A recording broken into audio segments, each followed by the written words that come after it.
Welcome to Complete Pilates. This is a video on why you shouldn't be pulling your shoulder blades down.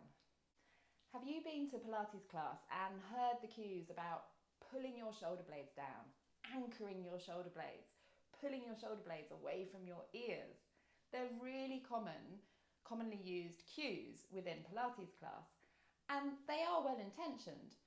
A lot of us spend a lot of time, maybe hunched, maybe with our shoulders raised, and can feel a lot of stress and tension through our neck and shoulders. However, the cue to pull them down and anchor them might not be the answer to those problems. Sometimes that cue in itself can cause increased tension through the muscles around the neck and shoulder and actually cause to more problems or exacerbating the problems you had in the first place. But we don't want to dismiss these cues without good reason, so we need to understand the anatomy and understand perhaps what we could be doing instead. So what is your shoulder blade? You've got two shoulder blades, which are two fairly flat triangular bones on the back of your shoulders. They have a joint with your arm bone and a joint with your collarbone. And the joint with your collarbone on the top of your shoulder is the only bony joint that attaches your arm to the rest of your body. There's then lots of muscles that attach from the shoulder blade, both into the arm and into your spine and your neck, which help to give you a lot of stability around the shoulder and the whole shoulder girdle area. So your shoulder blade is involved in not just movement, but stability as well. So it really is multifunctional. And that gives us a clue as to why anchoring it and fixing it is not really going to be the answer to your problems.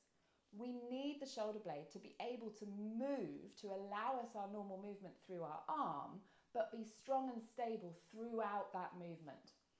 Holding it still is potentially just going to restrict the amount of movement you've got in your shoulder. If I stick my shoulder blade back and down and keep it here, it's very hard for me to actually get the range I need through my shoulder, and could lead to other problems with my neck or my spine and really just worsen the tension through my neck and up into my head. The other thing with that movement from the shoulder blade and our arm is that it has to be really well coordinated and timed with the movement in our muscles through our arm, our humerus, our arm bone, and the shoulder joint. So the shoulder joint and the shoulder blade have to coordinate and time their movement together to give our good, efficient, normal, functional movement. If we spend our whole time pulling down, fixing, anchoring our shoulder blades, none of that is going to happen efficiently. And the movement through the shoulder isn't the only thing it's going to affect.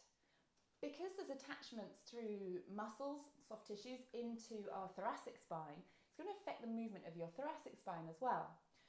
So for instance, if you were trying to do any kind of roll up, chest lift, sit up, or maybe a roll down movement to get the movement through your spine and mobility and opening up through your thoracic spine, if your shoulder blade is fixed back and down, it's very difficult to then get your spine to come forwards and curl and activate all of those nice strong muscles through your front of your abdomen and your tummy effectively.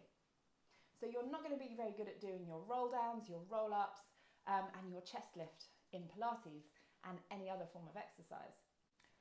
Finally, keeping your shoulder blades constantly back and down is tiring. Those muscles are going to get tired, and our muscles aren't really built to be constantly switched on and contracting and holding us in that position. That position in itself is a depressed position through your shoulder. That can cause other issues with the nerves in that area, the muscles up into your neck, perhaps even headaches, connections up into the neck and the head, and can lead to longer standing problems that you don't want to have. So what do we need to do? We need to free our shoulder blades. Let them move how they're built to move. Seeing a clinical Pilates instructor or physiotherapist Pilates instructor can really help you with this, because they can take you through the movements that you should be doing with your shoulder, your neck and your spine that are our natural normal movement patterns, are going to help you to achieve that safe, good position, good movement and activity, and good spinal movement as well. Sometimes our shoulders will need to be allowed to come forwards, sometimes they'll have to come back, sometimes they'll need to lift up or drop down. And we need to make sure that we link those correct shoulder blade movements in with the correct whole body movements. A great place to start with this is just doing shoulder blade protraction and retraction lying on your back, getting them moving around your chest wall freely and comfortably and controlling the muscles that do that. We describe that in the blog below, and there's a video below to show you how to do it as well. Give that a go and you can progress on from there with your Pilates. If you've got any questions about this or want to know more, get in touch, have a look at our other blogs, and we hope to see you in our studio soon. If you've got any questions or want to know more, do leave a comment below, or you can get in touch with us. You can also book a session with us, either in the studio or online. So we hope to see you soon.